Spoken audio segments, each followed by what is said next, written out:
couple of factors might play into whether or not a patient adopts diabetes technology. A lot of our primary care providers don't feel comfortable prescribing or managing insulin pumps necessarily, or they don't have the staff to help actually do all the prior authorizations for insurance coverage.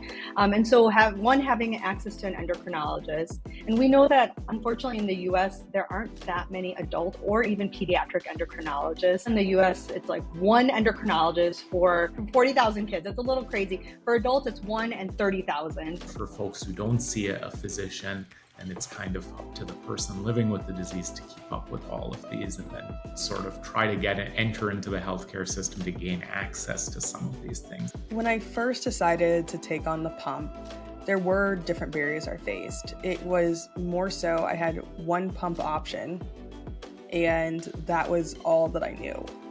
So getting into it, I didn't really feel like I had a choice. It was just my doctors was saying, you're going on a pump and here's the pump you're going on. So I think that was the barrier I was put into is, hey, that's the pump the clinic was most familiar with. There are times where providers have both implicit and explicit biases. And I want you to be an advocate for yourself and the community in all of these things. Having diabetes is not cheap. There are a lot of costs involved. Of course, there's health insurance in the United States where you pay like the monthly payment. And then there's deductibles and out of pocket. And you're expected to understand all of this and pay for all of it.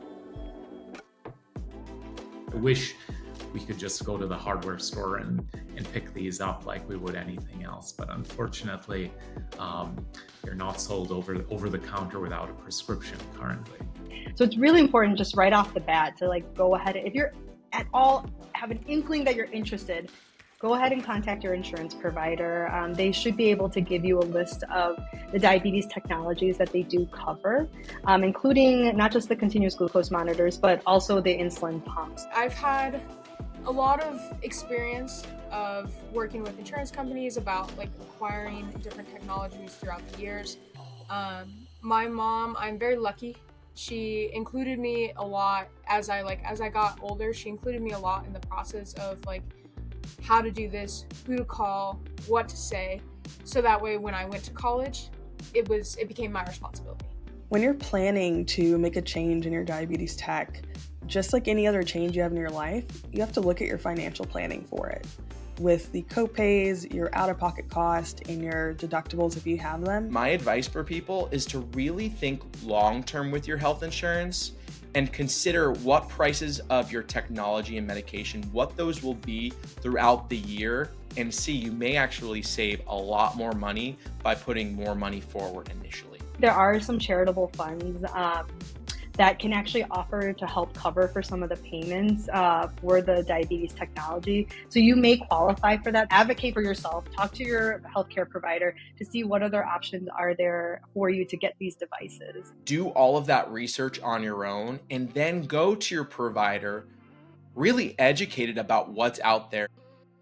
Your endocrinologist has to sort of keep up with these things. If you don't see an endocrinologist, then it becomes the primary care doctor's job. And that's even harder for them because they have to keep up with all of medicine. Unfortunately, there is some provider gatekeeping. These technologies are not necessarily cheap. And so people don't want to expend the resources if they don't think that you're going to be successful with using the technology. I think there are a lot of potential barriers for the individual who says, is this stuff right for me? Is this what I want to be using? One of the bigger barriers too is some folks may think that you need to have a hemoglobin A1C goal to actually get a pump. It used to be the case that some insurers or payers or providers would say, well, you only get the CGM if you check your blood sugar 3 to 4 times per day for a month. And that seemed absolutely bizarre to all of us. It's going to be the most beneficial and in fact the most cost effective to give those technologies to the people who need them the most. If that does happen, you have to advocate for yourself and feel empowered to keep asking, hey, I'm interested in the diabetes technology. how can I move forward with getting this? And if you keep, running into a wall with this, it may be time to consider finding another provider who's willing to listen to you. If you don't have insurance, you can still access cost savings plans or state programs or even pharmacy programs that still give you option and leverage to try different things. There's a multitude of technologies being released every year. One of the things you might want to consider is, do any of the device manufacturers offer like a trial option? Could you try before you buy? After you've kind of like narrowed down what you're thinking, reach out to a representative on like Dexcom and Tandem and Medtronic and talk to them. I'm like 98% sure every company out there has the opportunity for like a trial. When I was first, I did like saline trial. So instead of insulin, you had like a vial of saline. You put it in the pump and you wear it for 3 days.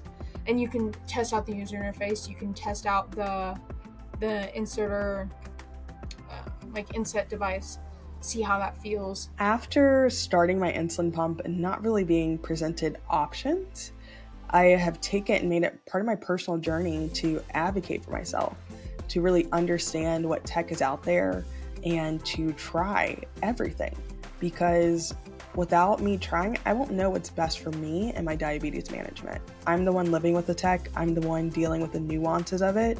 It's okay for you to challenge or come and advocate or ask questions, because that's how you get the best outcomes for yourself. I think like a lot of times that effort is worth it, the technology, and it's been able to just allow me not to have like that mental and emotional burden of living with my diabetes.